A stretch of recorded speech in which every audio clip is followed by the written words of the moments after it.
सभी को जय श्री राम, जय श्री राम, जय जय श्री राम। चलिए तो शुरू करते हैं। ओम ओम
शांति शांति।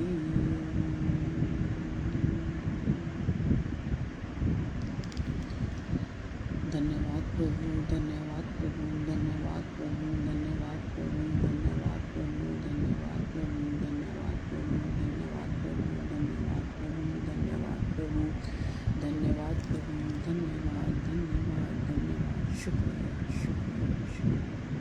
Thank you thank you thank you so much. आज से हमारे यहाँ चालिया शुरू हुआ है। थोड़ी व्यस्तता रहेगी, हो सकता है बीच में कभी ब्रेक भी हो जाए, लेकिन कोशिश करेंगे कि चलता रहे। और सबकी इतनी सारी दुआएं रहेंगी तो चलना तो चाहिए। प्रभु का नाम है, वहाँ भी प्रभु का नाम ही चल रहा है, लेकिन थकावट हो जाती है थोड़ी थोड़ी। जीवन है, पता है, कितना भी प्रयास करो, कितना भी समझाओ, सारी दुनिया में ना एक चीज़ ये बड़े बड़े कह के गए हैं, या मैंने कहीं पढ़ी थी कि नेचर और सिग्नेचर बदलता नहीं है। माँ तो माँ ही होती है, कुछ भी कर लो। एक बार क्या हुआ कि किसी का बहुत बड़ा खेत था, और वो खेत जब सेल आउट हुआ तो माँ को लगा कि मेरे 2 बेटे बाहर रहते हैं, तो मैं उनको आधा आधा हिस्सा डिवाइड करके दे आऊँ। तो जब वो जाने लगी तो उनके हस्बैंड ने बोला कि जो है कि कहाँ जा रही हो। उसने कहा ये पैसा उनके हिस्से का है, मैं उनको देने जा रही हूँ। तो उसके हस्बैंड ने बोला कि नहीं, रुक जा, इतनी जल्दबाजी मत कर, हमारा भी बुढ़ापा है, थोड़ा देखते हैं फिर दे देंगे, उन्हीं का तो है सब कुछ। तो उसने कहा नहीं नहीं, तुरंत दे दो, काम ख़त्म हो। तो उसने कहा तुम जाना, थोड़ा टेस्ट लेना, उसके बाद देना, अगर ठीक लगे तो देना, नहीं तो लौट के आ जाना। वो गई और उसने जो है दरवाज़ा नॉक किया और उसकी जो है बहू उसकी बहू जो है निकल के आई, बड़ी वाली। उन्होंने बोला कि हाँ बताओ क्या काम है, ऐसे बोली बिल्कुल ओपरेपन से कि क्या काम है। तो उन्होंने बोला कि मैं तेरे पास 2-4 दिन रुकने आई हूँ। तो उसने कहा 2-4 दिन कैसे रुक सकती हैं आप, मेरे घर में तो इतनी जगह ही नहीं है, मेरा इतना मेरा घर है और नया घर है, तुम इतनी मैली कुचैली कपड़ों में से बदबू आ रही है, तुम्हें तो मैं अंदर भी ना घुसने दूँ। तो ऐसे बोली कि तो उसको बड़ा हर्ट हुआ कि जिन बच्चों को मैंने जन्म दिया, यहाँ तक पाल पोस के बड़ा किया, और आज उनकी इतनी हिम्मत की मुझे कह रही है ऐसे। तो उसने कहा मेरी बेटे से बात करा। तो उसने कहा वो ऑफिस गया और उसने फ़ोन मिला के उनकी माँ को दे दिया कि लो अपने बेटे से बात करो। और बेटे से बात करी तो बेटा कहने लगा कि माँ जगह तो छोटी है और हमें ही पूरी नहीं पड़ती, और मैं भी अपनी पत्नी के अगेंस्ट तो नहीं जाऊँगा ना, समझा करो, आप तो बड़े हो, आपने तो परिवार चलाया है। तो माँ बोली कोई नहीं बेटा, कोई नहीं, ठीक है, तुम राजी खुशी रहो, मुझे और की चाहिए है। तो चली गई बेचारी। उसने कहा कि चलो छोटे वाले बेटे के पास जाती हूँ। छोटे वाले बेटे की भी जॉब लगी थी, मकान लिया था, उसकी किस्त थी, शादी हो गई थी, बहुत सारा कुछ ताम झमेला था। अब वहाँ गई तो बहू तो नहीं मिली, बेटा ही मिला। उसने कहा बेटा मैं तेरे पास रुकने आई हूँ 3-4 दिन के लिए, और मेरी आँख का ऑपरेशन कराना है, तो तू मेरा ऑपरेशन करा देना। तो बोला ऑपरेशन, मेरे पास पैसे नहीं हैं इतने कि मैं ऑपरेशन करा सकूँ, मेरी तो खुद ही इतनी किस्त जा रही है, बच्चों का खर्चा, बीवी का खर्चा, फलाना ढिमाका, 100 खर्चे, गांव रहता है, गांव में सस्ते में काम चल जाता है, शहर में ऐसा होता है वैसा होता है, और माँ माफ़ करना मुझे, मैं नहीं कर पाऊँगा। माँ ने कहा ठीक है बेटा तुम खुश रहो, जहाँ रहो खुश रहो, बस मुझे कुछ नहीं चाहिए।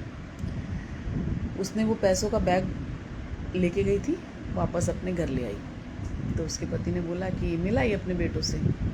उसने कहा हाँ आप सही कह रहे थे कि पहले बेटों को जांच लेना, उसके बाद देना। तो वो दोनों इस लायक है ही नहीं कि उन्हें पैसा दिया जाए, और ये पैसा हम अपने बुढ़ापे के लिए रखेंगे ताकि हम दोनों चैन से रह सकें। आप अपने बच्चों के लिए दीजिए, कहने का ये मतलब नहीं कि नहीं देना है, लेकिन बच्चे आपके साथ क्या कर रहे हैं ये भी तो देखिए। बाद में तो उनका है ही, उनका ही होगा और किसी का नहीं होगा, लेकिन कम से कम जिन माता पिता ने इतना संघर्ष किया उनको तो तकलीफ़ मत दो। माँ बाप तो जीते ही बच्चों के लिए है ना। तो थोड़ा सा 2 मिनट 5 मिनट पूरी ज़िंदगी दे दी, क्या पूरे दिन में 10 मिनट नहीं निकाल सकते हम लोग, इतने बिजी हो गए। तो मेरी तो हाथ जोड़ के विनती है कि कोई भी बच्चे ऐसा ना करें जिनके साथ, और जो बोओगे ना वही काटोगे। आज हमारा दिन है, कल आपका भी आएगा, आना सबका है, और किसी ना किसी रूप में जो आपने बोया है ना वो बढ़ के ही मिलेगा, घट के नहीं मिलेगा। और धरती गोल है, दुआएं भी ऊपर फेंकोगे तो वापस आएंगी, तो कुछ अच्छा कर्म कर लो।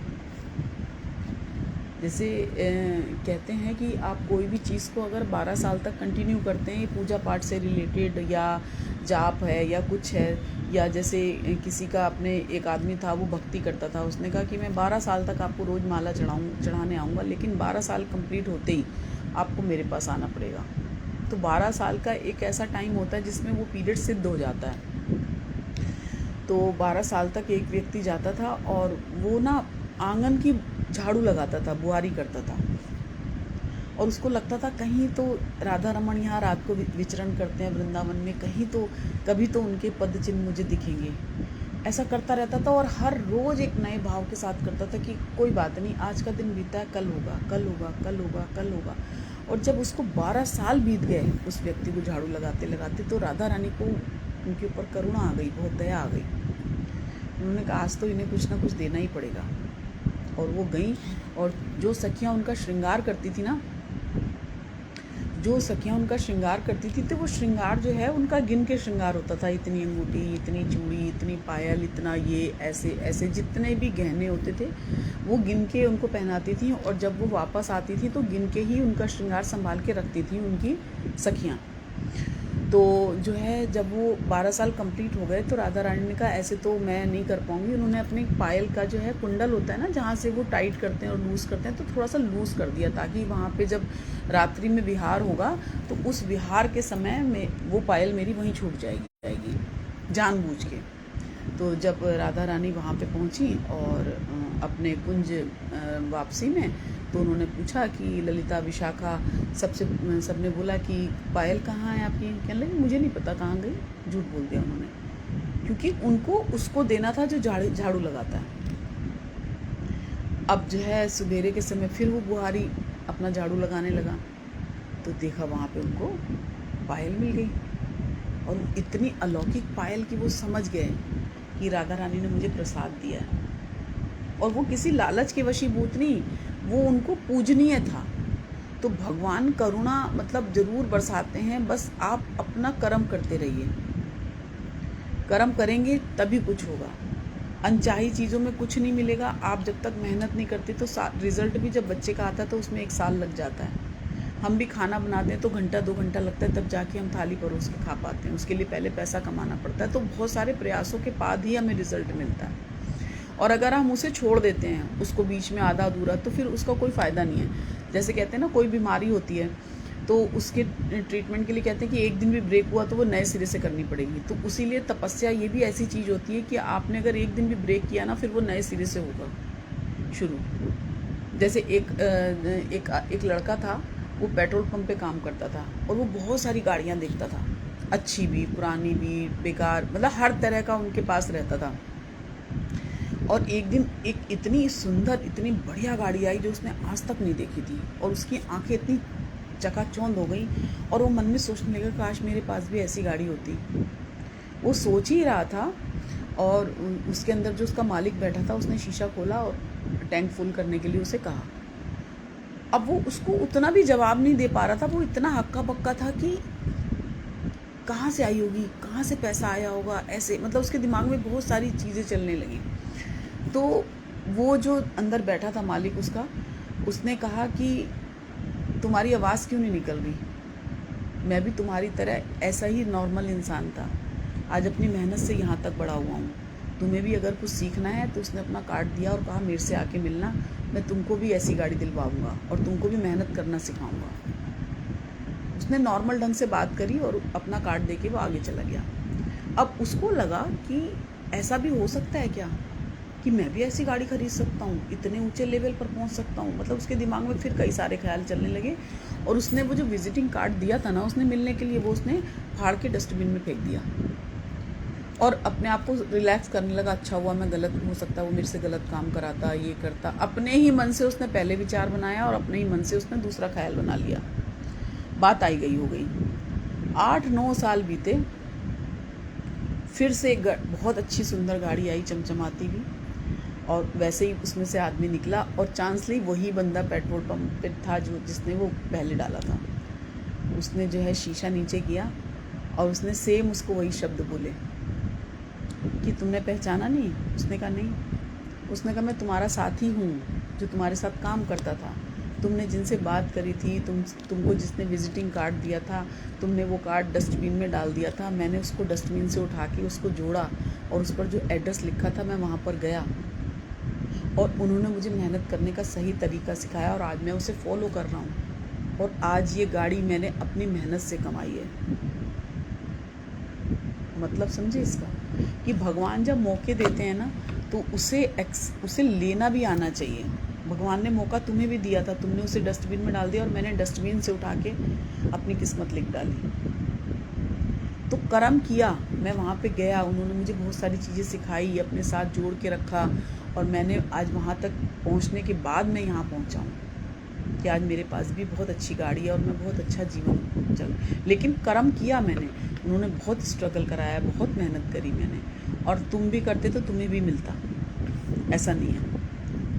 तो खुशियाँ कहीं से भी आ सकती हैं, मौके मिलते हैं, अपनी ज़िंदगी को ज़ाया ना करें, जो हैं उसे लेना सीखें, उसे समझना सीखें और भगवान को धन्यवाद देना सीखें।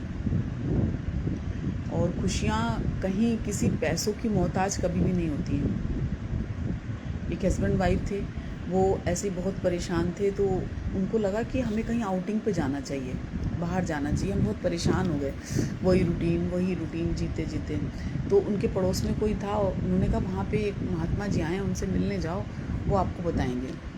तो उनसे मिलने गए तो उन्होंने कहा कि आप लोग घूमने जाइए ना, घूमने जाइए और मैं आपको एक उपाय बता रहा हूँ, आप उसे करना, आपके घर में खुशियाँ खुशियाँ आएंगी। उसने कहा क्या? उसने कहा आप घूमने जाओ, घूम के जहाँ जो भी आपको हैप्पी लगे फैमिली, उस फैमिली के घर से उनके कपड़े का एक टुकड़ा ले आना, बस आपके घर में खुशियाँ खुशियाँ आ जाएंगी। उनको लगा कि ये तो बड़ा अच्छा टोटका है। अब वो राजा के पास गए, राजा से पूछा आप खुश हैं? उसने कहा हाँ। उसने कहा आप संपूर्ण खुश हैं? उसने कहा नहीं, संपूर्ण खुश तो नहीं है। तो उन्होंने कहा ये घर तो हमारे लिए नहीं है किसी काम का। फिर वो किसी एक दूसरी फैमिली में गए, उन्होंने कहा हम तो बहुत खुश हैं। तो उन्होंने कहा आप संपूर्ण खुश हैं? उसने कहा नहीं, संपूर्ण खुश तो नहीं है। ऐसे करते करते करते करते उन्होंने कम से कम 10-15 घरों में गए। फिर एक गाँव में पहुँचे वो। वहाँ पर एक फैमिली थी और बहुत हैप्पी थे वो, बहुत नॉर्मल जीवन था उनका, लेकिन वो बहुत खुश थे।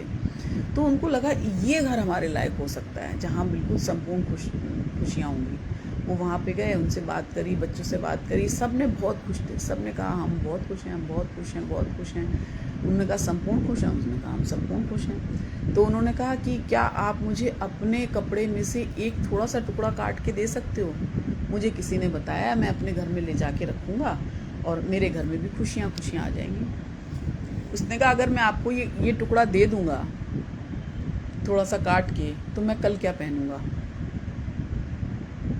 सोचने का विषय है, बहुत गहरी बात है। तो उनको लगा इनके पास तो कल कपड़ा पहनने के लिए भी नहीं है, ये संपूर्ण खुश कैसे हो सकते हैं? नहीं, ये भी घर खुश। तो खुशियाँ कपड़ों से, गहनों से या किसी चीज़ से आ ही नहीं सकती।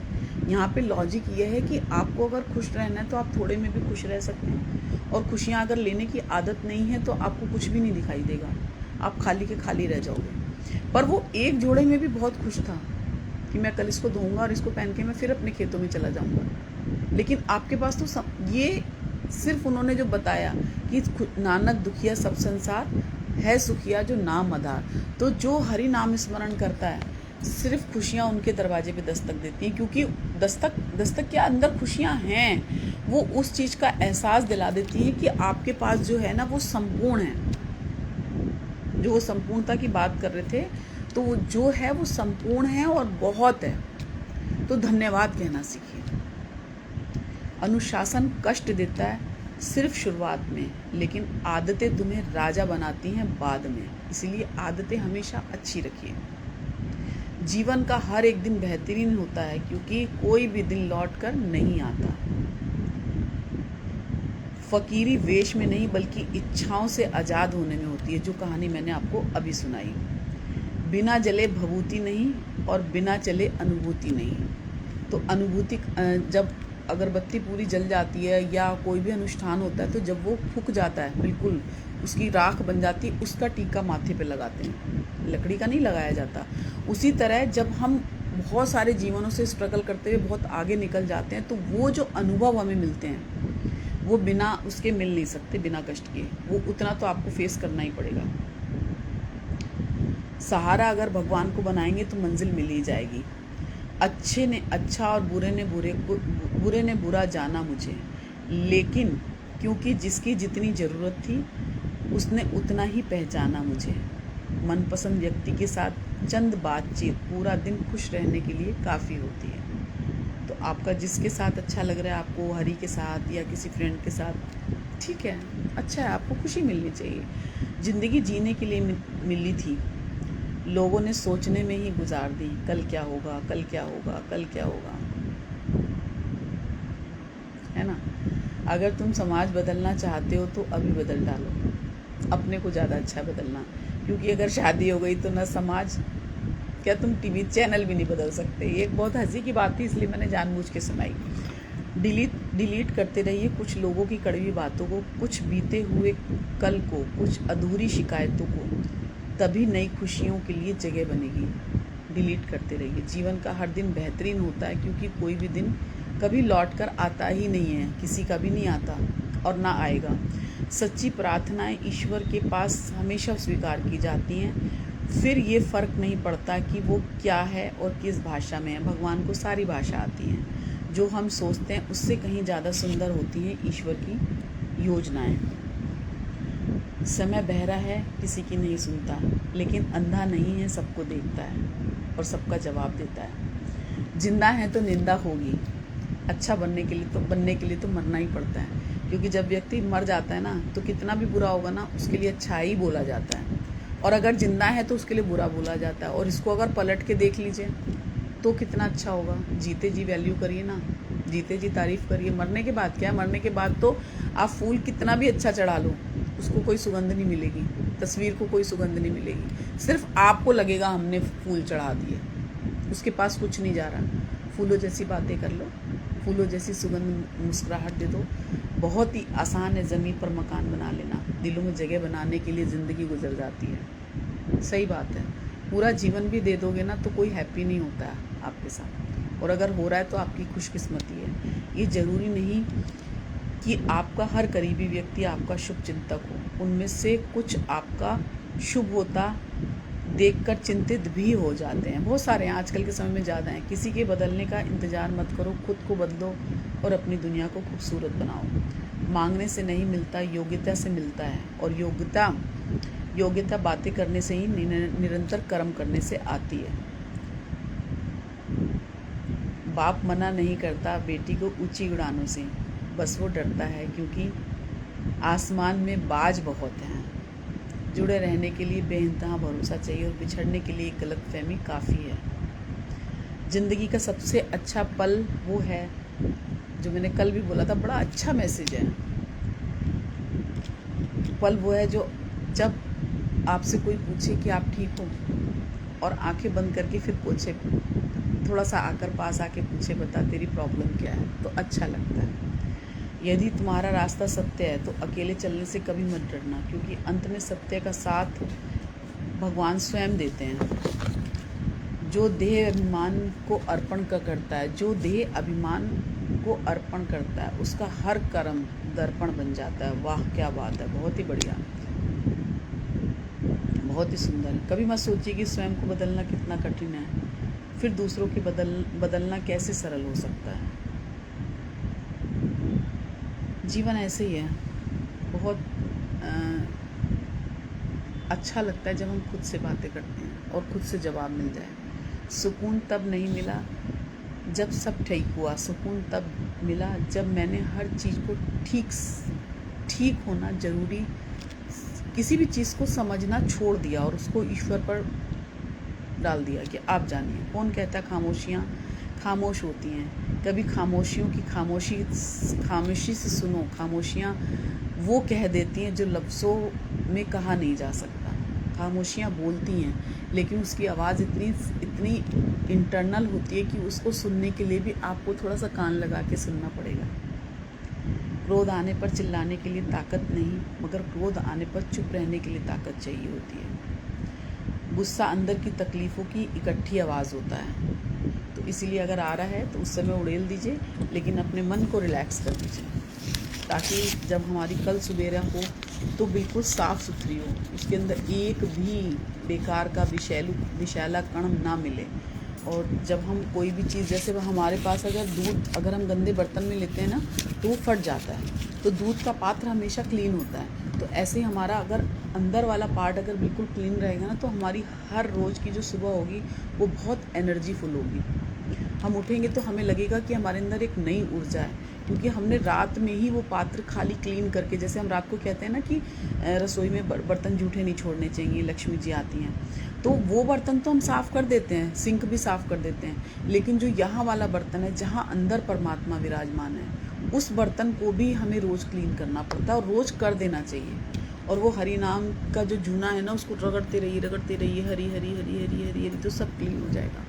और ऐसा क्लीन होगा कि उसके बाद गंदगी ना चिपकेगी नहीं, आएगी, क्योंकि डस्ट है, डस्ट आती ही आती है। तो जितनी भी नेगेटिविटी है वो आएगी, लेकिन हरि नाम से टच होके उसको करंट लगेगा और वो सीधा गायब हो जाएगी। बस उसे छोड़ना नहीं है। बिना विम बार के हमारे बर्तन साफ़ नहीं होते, तो बिना हरि के हमारा दर्पण कैसे साफ़ होगा अंदर का। तो जपते रहिए। इसी के साथ सभी खुश हों, स्वस्थ हों, संपन्न हों, आनंद हो और ईश्वर की असीम असीम असीम कृपा सभी पर बरसती रहे। इसी के साथ सभी को जय श्री राम, जय श्री राम, जय जय Shri Ram. Thank you, thank you, thank you.